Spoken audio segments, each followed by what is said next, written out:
자, 옥내 수화전을 설치 완료하고 최상층에 설치된 테스트 밸브 측의 압력을 측정한 결과 0.4MPa이었다. 이때 방수량이 116.38 리터 퍼 미닛이었다면 노즐의 구경을 구하시오. 자, 이 문제 같은 경우는 이제 옥내 수화전 설비예요. 바로 수계 수화 설비인데 바로 노즐의 구경을 물어본 거죠. 그럼 수계 수화 설비 같은 경우에 이제 방수량을 구하는 공식이 있어요. 방수량을 구하는 공식을 이용해서 바로 노즐의 구경을 구할 수가 있는 거죠. 자, 공식을 보도록 할게요.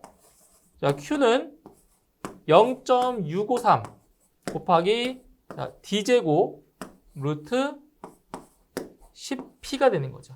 그렇죠? 이게 바로 방수량을 구하는 공식인데 여기서 이 D의 값이 바로 노즐의 구경입니다. 노즐의 구경. 근데 이게 일반적으로 이 노즐의 구경은 이제 옥내 수화전 설비 같은 경우는 13mm고요. 옥외 수화전 설비는 19mm죠. 일반적으로 우리가 알고 있는 게. 근데 이 문제 같은 경우는 방수량이 나왔고 그리고 방수 압력이 나왔을 때 그때 이제 노즐의 구경을 이제 구해보자 이겁니다. 자, 그러면 이제 식을 변형을 해줘야 돼요. 변형을. 자, 어떻게 변형해주냐? 자, 우리는 이제 구경을 구해야 되니까 D제곱은 자, 방수량을 0.653 곱하기 루트 10P로 나눠주면 되는 거죠. 우리는 이 D제곱 여기에 있는 값을 우리가 알아야 되니까 요 방수량을 0.653 곱하기 루트 10P로 나눠주면 돼요. 아니면 이거를 솔브 기능을 이용해서 구할 수도 있어요. 요 D의 값을 X로 놓은 다음에 풀어도 상관은 없습니다. 그거 값은 똑같이 나오니까. 자, 그래서 D제곱을 구해주면 이제 Q 나누기 0.653 곱하기 루트 10P. 자, 이렇게 되겠죠? 이제 D의 값을 구해야 되니까 양변에 루트를 씌워주는 거예요. 루트를. 자, 이렇게.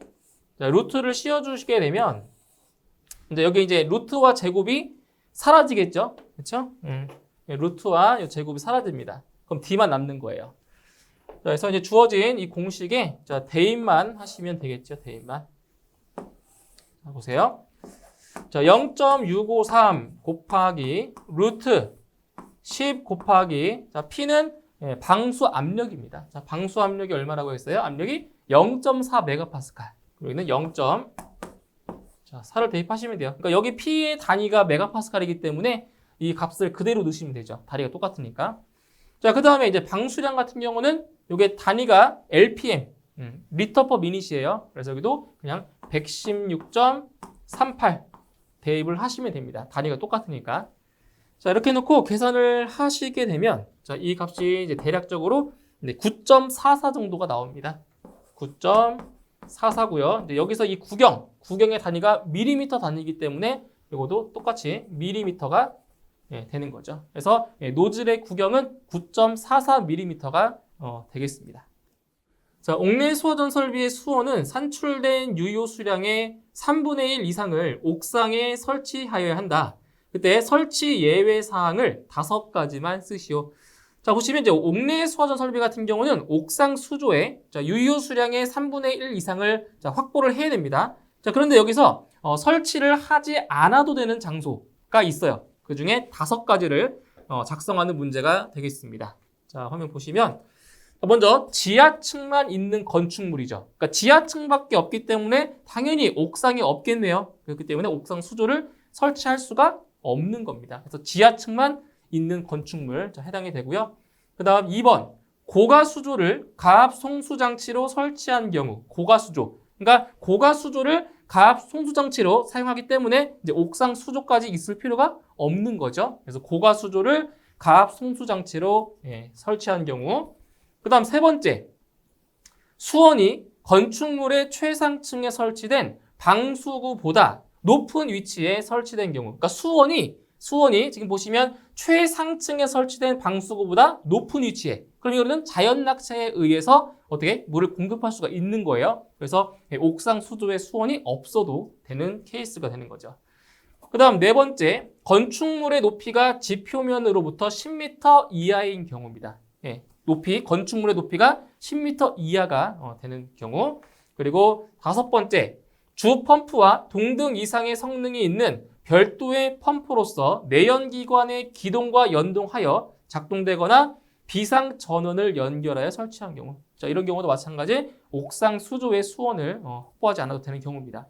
자, 그 밖에 이제 가압 수조를 가압 송수 장치로 설치한 경우 이렇게 한 가지가 더 있는데 자, 답을 하실 때는 이 5번은 좀 길잖아요. 길기 때문에 1번부터 1, 2, 3, 4, 6번 이 정도 작성하는 게 편하겠죠. 짧은 거 위주로 이렇게 해서 5가지 정도 작성을 해주시면 되겠습니다.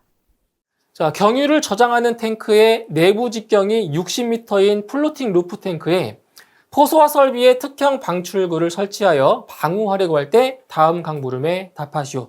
자, 먼저 문제의 조건을 보도록 하겠습니다. 자, 소화 약제는 6%용의 단백포를 사용하며 포 수용액의 분당 방출량은 12리터, 그리고 방사 시간은 20분을 기준으로 한다고 했습니다. 그리고 탱크의 내면과 굽돌이판의 간격은 4m로 한다. 자, 첫 번째 물어본 것이 뭐냐? 탱크의 환상 면적은 얼마인가? 자, 여기서 환상이라고 하는 게 뭐예요? 고리죠, 고리. 고리 형태로 되어 있는 면적을 구하라고 했어요. 자, 그러면 이 탱크를 위에서 내려다본 모습을 그려보면 이제 이렇게 나오는 거죠, 탱크가. 자, 이게 지금 탱크 내면이고요. 탱크 안쪽으로 자, 굽돌이판이라는 걸 설치를 해요. 굽돌이판. 자, 굽돌이판을 이렇게 자, 설치를 하면 자, 실질적으로 이 포 수용액이 움직이는 유동하는 곳이 어디냐? 여기죠, 여기. 여기. 고리 형태로 되어 있어요. 그래서 이게 환상 면적인 겁니다. 고리 형태로 되어 있어서. 자, 그럼 이제 치수를 좀 알아야 되는데 치수가 지금 탱크의 내부 직경이 60m라고 했어요. 그러니까 여기서부터 여기까지가 60m예요, 60m. 60m고요. 그리고 이제 탱크의 내면과 굽돌이판의 간격이 4m라고 했죠. 그러니까 여기서부터 여기까지가 여기가 4m예요, 4m. 4m. 그러면 여기서부터 여기까지도 마찬가지로 4m겠죠? 4m. 그러면 이 안에 있는 이 작은 원의 직경은 얼마냐? 직경. 얼마겠어요? 60m에서 4m, 4m를 빼면 되는 거죠? 예, 빼주면 여기는 52m가 되는 겁니다. 자, 이걸 왜 구했냐? 이 환상 면적을 구하려면 큰 원의 면적에서 작은 원의 면적을 빼주면 구할 수 있는 거죠. 자, 그래서 환상 면적은 큰 원의 면적에서 뭐 한다? 작은 원의 면적을 뺀다. 그러면 원의 면적은 얼마예요? 4분의 파이 d제곱이죠. 그래서 4분의 파이 곱하기 d제곱 60m죠. d제곱 60제곱 마이너스 작은 원의 직경이 52m죠. 52의 제곱으로 구할 수가 있는 겁니다. 그러면 여기서 이렇게 곱해주면 큰 원의 면적이죠. 이렇게 곱해주면 작은 원의 면적이죠. 그럼 빼주는 거예요, 결과적으로. 네. 그래서 환상 면적은 자, 얼마 나오냐? 대략적으로 703.72가 됩니다. 예. 703.72가 되고요. 단위는 제곱미터가 되는 거죠. 예. 환상 면적 703.72가 되겠습니다. 자, 다음 2번. 탱크의 특형 고정포 방출구에 의하여 소화하는 데 필요한 포 수용액의 양, 수온의 양, 그리고 포 원액의 양은 각각 얼마인가? 자, 세 가지 값을 이제 구해 주셔야 되는데, 자, 먼저 우리가 환상 면적 구했죠. 703.72를 우리가 활용할 겁니다. 자, 그러면 이제 하나씩 계산을 해보도록 하죠. 자, 첫 번째로 포 수용액입니다. 포 수용액 양을 구할 거예요. 자, 얼마냐? Q는 A 곱하기 Q1 곱하기 T 곱하기 S죠? 이게 포 수용액 구하는 공식입니다. 공식. 자, 그러면 자, A는 바로 이제 포 면적, 액표 면적이죠? 액표 면적인데 이미 구했어요. 703.72가 됐죠? 72 제곱미터 곱하기 이건 뭐예요? Q1은 여기 나와 있죠. 분당 방출량입니다. 분당 방출량. 그래서 12리터 퍼 제곱미터 미닛. 이렇게 곱해주고요. 그 다음 T는 방사 시간이에요. 방사 시간이 20분이라고 했죠? 20분 곱해주고요. 자, 그리고 S는 농도입니다. 근데 이 포수용액의 농도는 무엇이냐? 농도는 1이죠, 1. 1입니다, 1. 자, 왜 1이냐? 자, 보세요. 자, 포수용액은 물과 포원액을 섞은 거죠. 혼합했어, 혼합. 혼합했을 때 지금 포원액이 몇 %라고 했어요? 소화약제가 6%. 자, 이게 6%고요. 그 나머지 100 중에 6%가 원액이면 나머지 94%는 뭐겠어요? 물이죠, 물. 그러니까 거의 물로 이루어졌다고 보시면 돼요. 그래서 포수용액은 100%가 되는 겁니다. 그래서 농도 S는 얼마다? 1이다라는 거죠. 자, 이렇게 해서 계산하시면 돼요. 계산하시게 되면 포수용액의 양은 이게 16만 892.8리터가 됩니다. 이렇게 돼요. 단위가 리터죠. 이게 리터니까. 근데 문제에서 물어본 단위가 뭐예요? 세제곱미터죠. 세제곱미터. 세제곱미터니까 이것을 세제곱미터로 바꿔야 돼요. 자, 그럼 관계가 어떻게 돼요? 1 세제곱미터는 1000리터다. 맞죠? 1 세제곱미터가 1000리터이기 때문에 이 값을 1000으로 나눠줘야 돼요. 네. 1000으로 나눠주시게 되면 이 소수점이 앞으로 몇 칸 간다? 3칸 이동하겠죠. 1000 나누는 거니까 3칸 이동해줘요. 그러면 168.89가 되겠네요. 반올림 안 되니까. 168.89 세제곱미터가 되는 겁니다. 이렇게 해서 네, 포수용액 양 구할 수가 있고요. 다음 두 번째. 자, 두 번째로는 이제 수원의 양 구해보도록 할게요. 수원. 자, 수원의 양입니다. 수원. 자, 수원의 양은 자, 공식 똑같아요. 네, 똑같은 공식입니다. 이 공식으로 똑같이 계산하시면 됩니다. 자, 그러면 얼마냐? 수원의 양은 자, 보세요. 703.72죠. 자, 단위는 생략해 볼게요. 그리고 분당 방출량 12리터. 그리고 방사 시간 20분. 자, 농도는 자, 수원이 몇 프로라고요? 수원이 94%. 그러면 0.94를 곱해주면 되죠. 0.94. 맞나요? 0.94. 그러면 자, 이 값은 얼마 나오냐? 158,759.23. 네, 23리터가 나옵니다. 이렇게 나와요. 근데 마찬가지로 지금 수원의 양도 세제곱미터로 물어보았기 때문에 1000으로 나눠줍니다. 1000.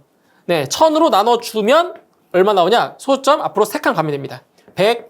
158점 반올림 되죠? 76 세제곱미터가 나오는 거죠. 그래서 수원의 양은 158.76이 나오게 되겠습니다. 자, 다음 세 번째. 자, 세 번째는 포원액의 양을 구해 보도록 할게요. 자, 세 번째. 포원액입니다. 포원액. 자, 양을 한번 구해보죠. 공식 똑같습니다. AQTS입니다. 그러면 703.72죠. 곱하기 이제 분당 방출량 12고요. 그 다음 방사시간 20분. 농도는 6%니까 0.06을 곱해줍니다. 6%. 0.06.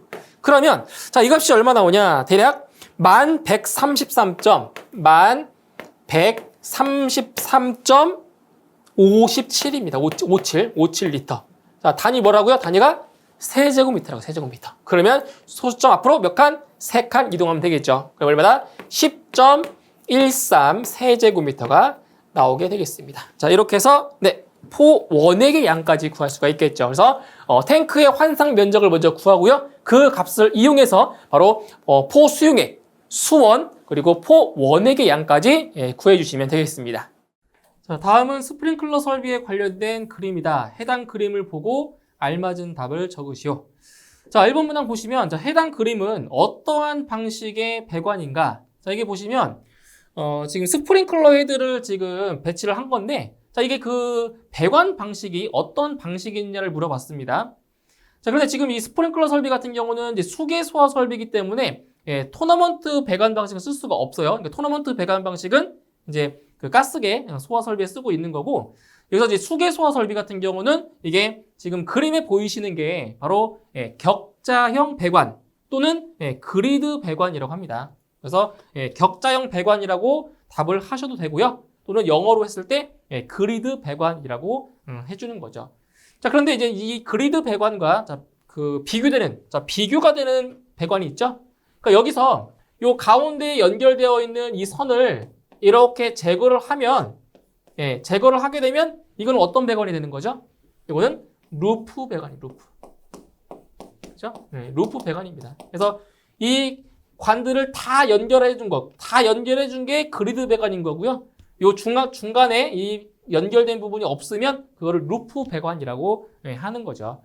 자, 이제 2번 문항에 보시면 1번의 배관으로 설치하였을 경우에 특징 4가지를 적으시오. 그러니까 격자형 배관의 특징 4가지를 작성을 하는 겁니다. 격자형 배관의 특징. 자, 보시면 자, 유수의 흐름이 분산되어, 자, 유수, 그러니까 물의 흐름이죠. 유수의 흐름이 분산되어 뭐가 적다? 압력 손실이 적다는 겁니다. 그래서 이 토너먼트 배관 같은 경우는 압력 손실이 크기 때문에 수계 소화 설비에는 사용하지 않아요. 그죠? 근데 여기서 이제 격자형 배관 같은 경우는 그 압력 손실이 적기 때문에 스프링클러 설비에서 사용할 수가 있는 그러한 장점이 있죠.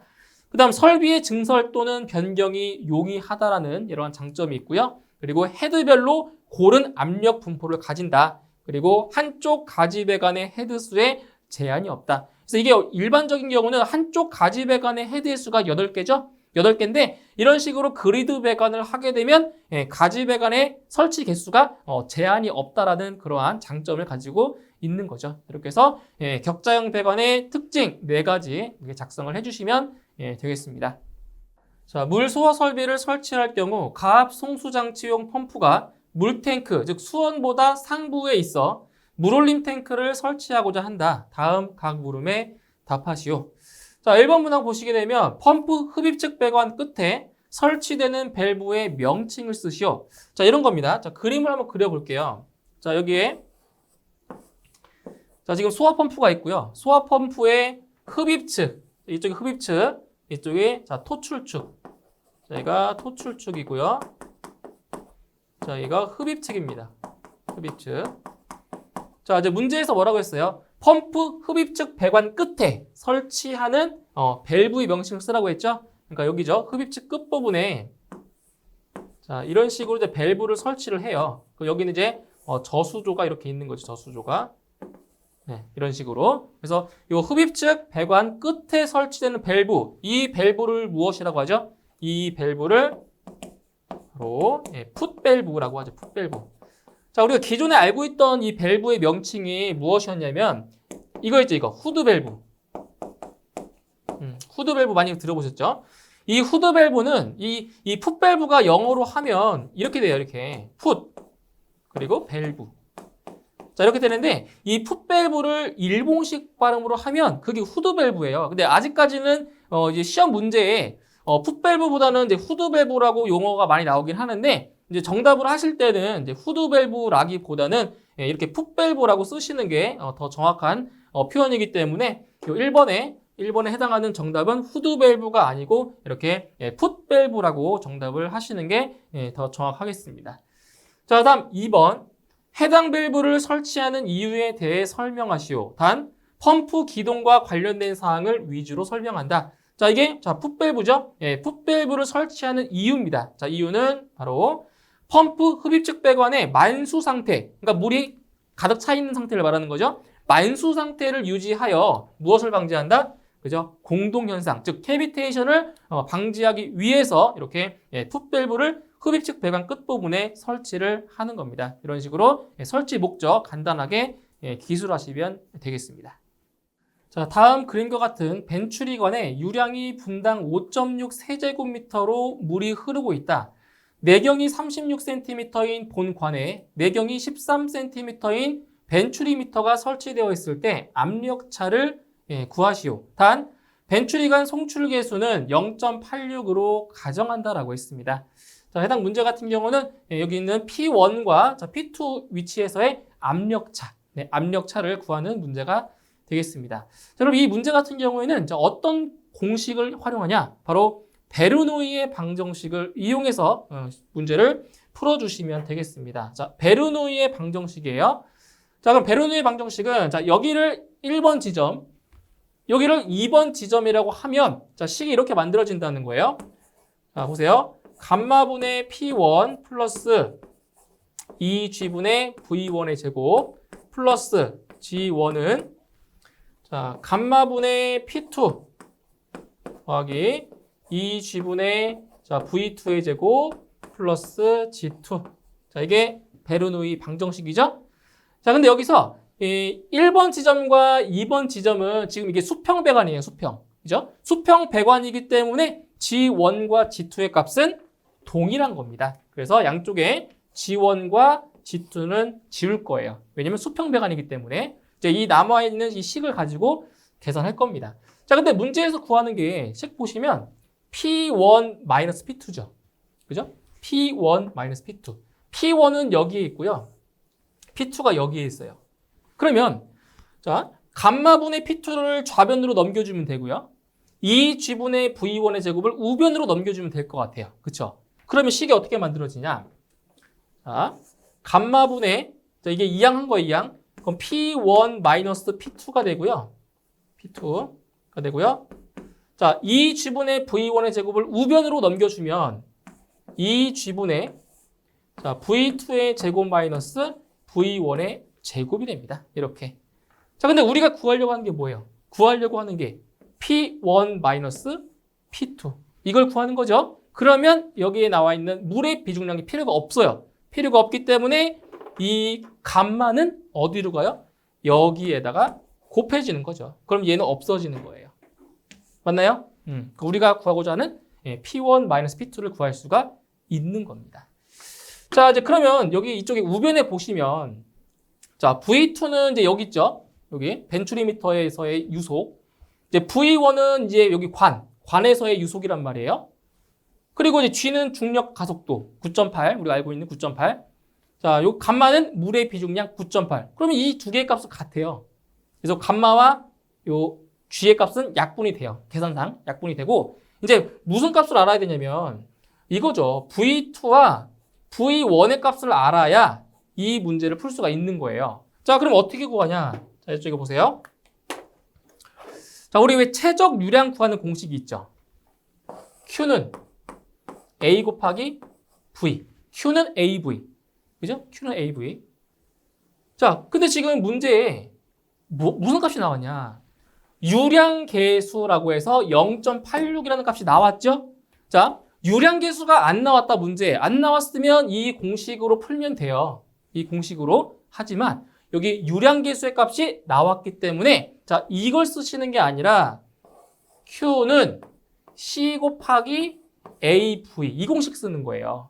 그러니까 유량계수를 곱해주는 거라고요. 그러면 이 식에서 우리가 알고 싶은 거는 V1과 V2의 값을 알아야 되니까 자, V는 C 곱하기 A분의 Q 이걸로 구할 수 있는 거죠. 이렇게. 그래서 우리는 이 공식을 이용해서 V1과 V2의 값을 구할 거예요. 자, 그러면 V1을 먼저 구할게요. V1. 자, V1은 자, 좀 C가 지금 0.86으로 동일합니다. 그러면 0.86 곱하기 A는 자, A가 얼마예요? A는 여기죠, 여기. 단면적. 요 100원의 단면적이죠, 단면적. 자, 단면적이니까 얼마가 돼요? 4분의 파이 곱하기 얼마다? 자, 지금 직경이 36cm니까 0.36m. 요거의 제곱이 되는 거죠. 제곱. 그렇죠? 자, 이거 분해. 자, 유량은 지금 나왔죠? 자, 분당 5.6 세제곱미터래요. 근데 지금 여기 단위가 뭐예요? 여기 단위가 세제곱미터 퍼 세크인 거죠. 유량의 단위가. 그래서 어떻게 놓냐?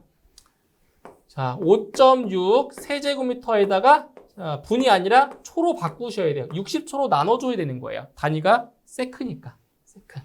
그렇죠? 자, 이렇게 놓고 계산하시면 돼요. 계산을 하시게 되면 자, 이 값이 얼마 나오냐? 1.066이 나옵니다. 1.066이.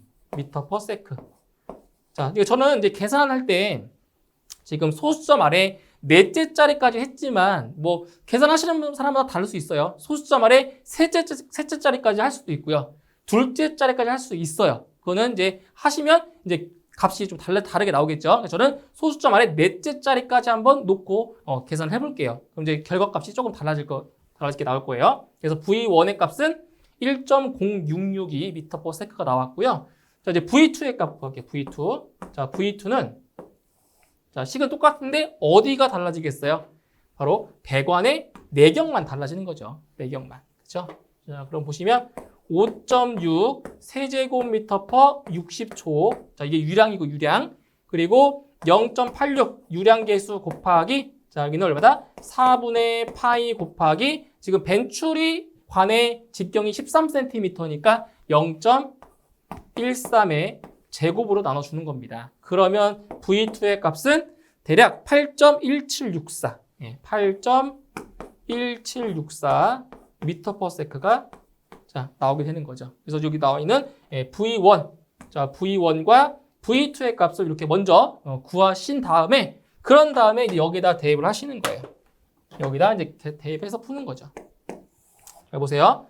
2 곱하기 자, G는 중력 가속도 9.8 미터 퍼 세크 제곱이고요. 자, V2의 값이 얼마라고요? V2가 8.1764라고 했죠? 8.1764의 제곱 마이너스 자, V1은 1.0662의 제곱이 되겠죠? 그다음 곱하기 자, 물의 비중량 9.8 kN per 세제곱미터. 자, 이렇게 돼 버리면 이 9.8 값은 같으니까 이렇게 지워져 버린다고요. 이렇게. 그죠?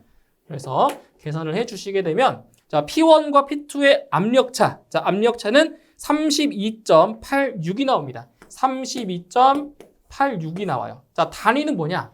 단위. 이게 이제 kN per 제곱미터로 나와요. 이걸 계산하면. 근데 요 kN per 제곱미터가 뭐랑 같아요? 이게 뭐랑 같아요? 킬로파스칼과 같은 단위인 거죠. 자, 그런데 문제에서는 지금 메가파스칼로 물어봤네요. 메가파스칼. 예, 메가파스칼로 물어봤으니까 여기서 어떻게 가요? 앞으로 세 칸이 앞으로 가야 되는 거죠. 그러니까 킬로는 10의 3승이고 메가는 10의 6승이기 때문에 여기 소수점이 앞으로 세 칸 이동을 합니다. 세 칸. 세 칸을 이동하게 되면 자, 얼마가 되냐? 세 칸 이동하면 0.03286이 나와요. 이렇게. 근데 우리 최종적인 답을 할 때는 항상 소수점 몇째 자리까지? 둘째 자리까지 구하는 게 원칙이죠. 원칙 답을 할 때는. 그래서 여기서 반올림이 안 되죠. 반올림이 안 되니까 정답은 0.03 메가파스칼이 정답이 되는 겁니다. 이렇게 해서 P1과 P2의 압력차는 0.03 메가파스칼이 되겠습니다. 자, 어떤 특정 소방 대상물의 높이가 40m이고 연면적이 35,000제곱미터인 건축물에 소화 용수 설비가 설치되어 있다. 1층과 2층의 바닥 면적의 합이 7,500제곱미터일 때 저수조 또는 소화수조의 최소 토출량은 몇 세제곱미터인가? 자, 바로 소화 용수 설비에 관련된 문제입니다.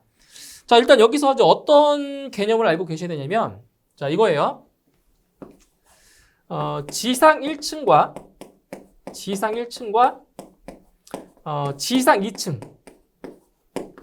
지상 2층의 자, 바닥 면적입니다. 바닥 면적의 합이 잘 보세요. 15,000제곱미터. 15,000제곱미터 이상일 경우에는 자, 기준 면적이 얼마냐? 기준 면적이 7,500제곱미터가 자, 기준 면적이 돼요. 기준 면적. 여기는 기준 면적이죠. 자, 그런데 지상 1층과 지상 2층의 바닥 면적의 합계가 15,000제곱미터 이상이 안 될 경우. 자, 기타죠. 그 밖에. 자, 15,000제곱미터 이상이 아닐 경우에는 자, 기준 면적이 달라지죠. 얼마가 돼요? 이때는 12,500제곱미터가 됩니다. 기준 면적이. 근데 지금 보시면 문제에서 1층과 2층의 바닥 면적 합계가 7,500제곱미터래요. 그러면 15,000제곱미터 이상이 안 되기 때문에 어디에 해당이 돼요? 여기에 해당이 되는 거죠. 그러면 기준 면적이 7,500이 아니라 얼마? 12,500제곱미터가 기준 면적이 돼요. 기준 면적. 자, 이제 어떻게 구하시냐? 자, 연면적이 지금 35,000이죠. 연면적이. 자, 연면적을 보세요. 자, 연면적을 나눠주는 거예요. 바로 기준 면적으로 나눠주는 거죠. 기준 면적. 기준 면적이 12,500제곱미터죠. 그래서 연면적을 기준 면적으로 나누는 거예요. 자, 나눠주시게 되면 자, 이 값이 2.8 정도가 나옵니다. 2.8. 자, 2.8 나와요. 자, 2.8이 나오면 이때 이 값을 뭐 한다? 절상합니다. 절상해주면 얼마다? 3이 되는 거죠. 그럼 여기서 이 절상시킨 값에다가 여기에다가 자, 무엇을 곱하냐? 여기에다가 23제곱미터를 곱하시면 돼요. 이게 바로 토출량이 나옵니다. 토출량. 그래서 곱해주시게 되면 63제곱미터가 되는 거죠. 그래서 이 소화수조의 최소 토출량은 얼마다? 63제곱미터가 되는 것을 알 수가 있습니다. 자, 임펠러의 회전 속도가 1770rpm일 때 토출량은 분당 4000리터, 양정은 50m, 직경은 150mm인 원심 펌프가 있다. 이를 1170rpm으로 회전수를 변화하고 직경을 200mm로 변경하였을 때 그 토출량과 양정은 각각 얼마가 되는지 구하시오. 자, 해당 문제는 바로 펌프의 상사 법칙을 이용하는 문제가 되는 겁니다. 그래서 첫 번째 문항에서는 토출량을 구하는 거고요. 두 번째에서는 토출 양정을 구하는 문제가 되는 거죠. 자, 그럼 여기서 이제 펌프의 상사 법칙, 우리 세 가지 공식이 있었죠? 그 세 가지 중에서 두 가지 공식만 활용하시면 되겠습니다. 자, 먼저 1번 토출량. 자, 토출량이니까 유량 공식으로 풀면 되겠죠? 유량 공식. 자, Q2는 Q1 곱하기 N1분의 N2 곱하기 D1분의 D2의 세제곱이죠. 공식 암기하셔야 됩니다. 공식. 자, 이제 문제에 나온 값들을 대입을 해보도록 할게요. 자, Q1이 얼마냐면은, 토출량이 지금 분당 4000리터라고 했죠? Q1 값이. 그래서 여기는 4000 곱하기. 자, N1은 1770rpm, N2는 1170rpm이죠. 그대로 대입을 해주세요. 1770rpm, 이제 N2가 1170rpm. 됐나요? 이렇게. 자, 곱하기. 그 다음 이제 이거는 바로 직경, 임펠러의 직경, 크기입니다. 자, D1은 150, D2가 얼마예요, 지금? 200으로 변경한 거잖아, 200. 그래서 이거는 150분의 200의 몇 제곱이다? 세제곱이다. 이 지수를 잘 암기하셔야 돼요. 지수가 헷갈리기 때문에 지수를 잘 암기를 해주셔야 됩니다. 그래서 계산을 해주시게 되면 이 값은 6267.42가 나오게 됩니다. 단위는 리터 퍼 미닛이죠. 그렇죠? 이렇게 구할 수 있고요.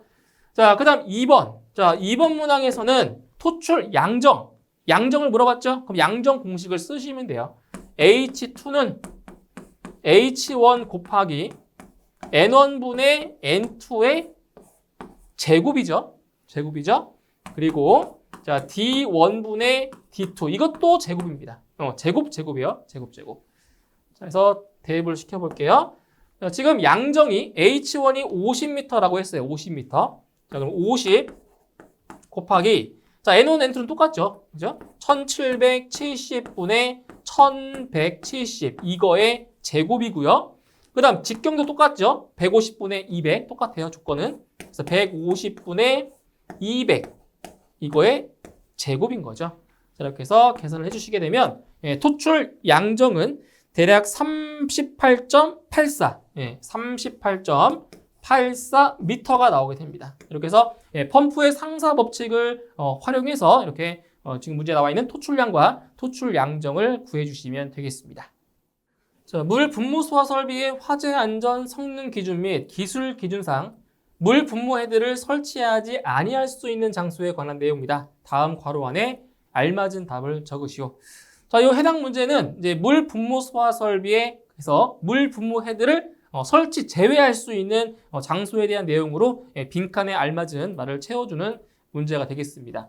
자, 첫 번째 문제 보시면, 자, 이것에 심하게 반응하는 물질. 자, 뭐에 심하게 반응하는 물질? 바로 물이죠, 물. 왜냐면 물 분무 소화 설비이기 때문에 물이 나오겠죠. 방사가 물이 되기 때문에 물에 심하게 반응하는 물질 또는 물과 반응하여 위험한 물질을 생성하는 물질을 저장 또는 취급하는 장소 설치 제외가 되고요.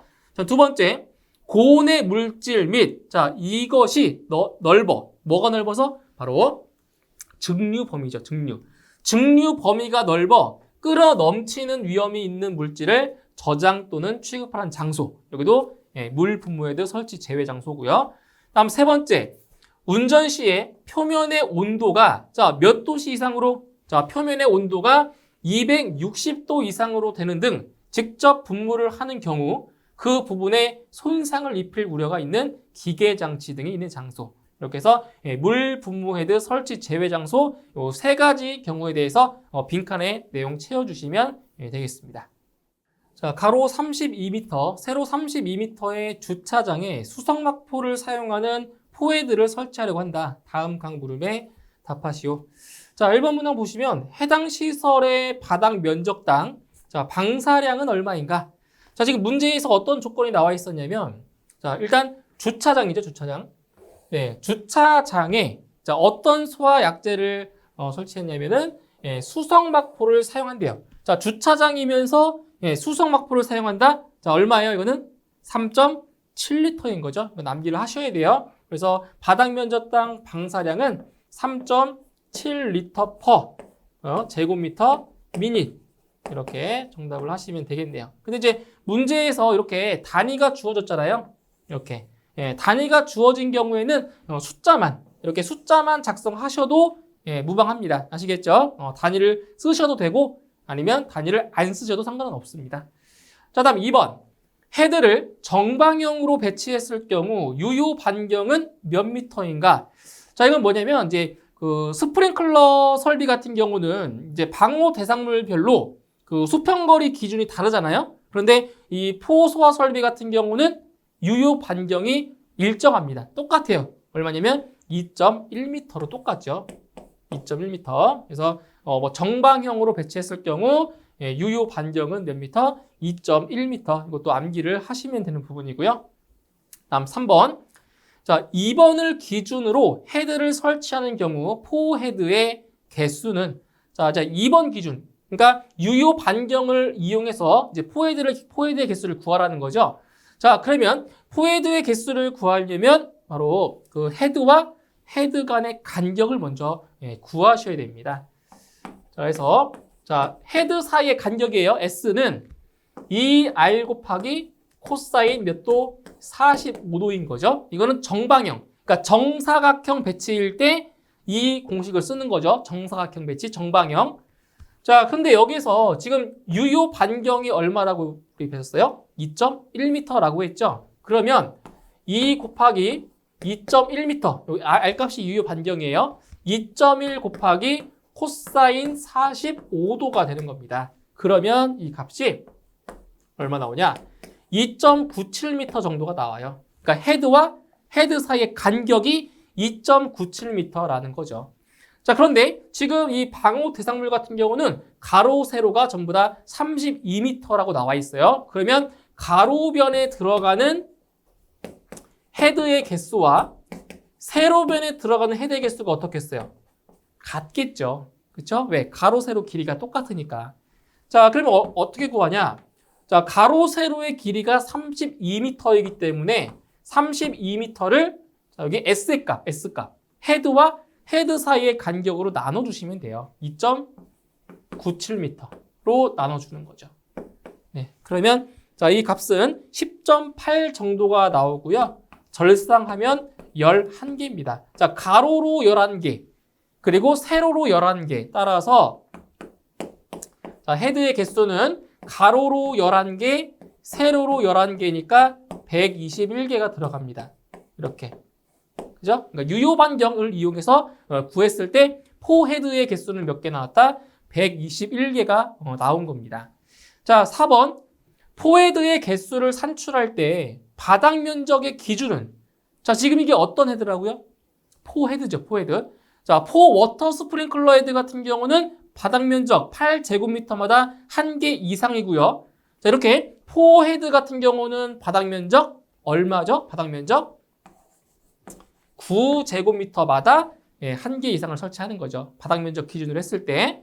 그래서 4번의 정답은 9제곱미터가 되는 거고요. 다음 5번. 자, 3번을 기준으로 3번이 아니라 4번이죠, 이게. 4번. 자, 4번을 기준으로 헤드를 설치하는 경우 포헤드의 개수는 자, 지금 바닥 면적을 기준으로 했을 때 면적이 얼마나 했다고요? 9제곱미터마다 1개 이상이죠? 그러면 지금 가로 세로의 길이가 나왔으니까 이때 포헤드의 개수는 자, 면적, 바닥 면적이죠? 가로가 32m고요. 세로가 32m예요. 그래서 이 바닥 면적을 9제곱미터로 나눠주는 거예요. 그죠? 9제곱미터마다 1개 이상이기 때문에. 자, 이렇게 해서 계산을 해 주시게 되면 자, 이 값은 113.8 정도가 나오고요. 절상해주면 몇 개? 114개가 나오게 되는 겁니다. 114개. 그러니까 바닥 면적을 기준으로 했을 때는 포헤드의 개수가 114개가 나온다는 거죠. 자, 6번. 자, 그럼 결과적으로 해당 시설에 설치해야 하는 헤드의 최소 개수는 몇 개인가? 자, 보세요. 유효 반경을 기준으로 했을 때는 몇 개 나왔어요? 121개 나왔죠? 자, 바닥 면적을 기준으로 했을 때는 114개 나왔어요. 그러면 둘 중에 어떤 거냐? 이런 경우는 개수가 더 작은 걸 기준으로 하시면 돼요. 그래서 이 해당 시설에 설치해야 하는 포 헤드의 최소 개수는 114개라고 정답을 하시면 되겠습니다. 더 작은 쪽을 택하시면 됩니다. 이렇게 해서 포 소화 설비에 대한 문제 풀어주시면 되겠습니다.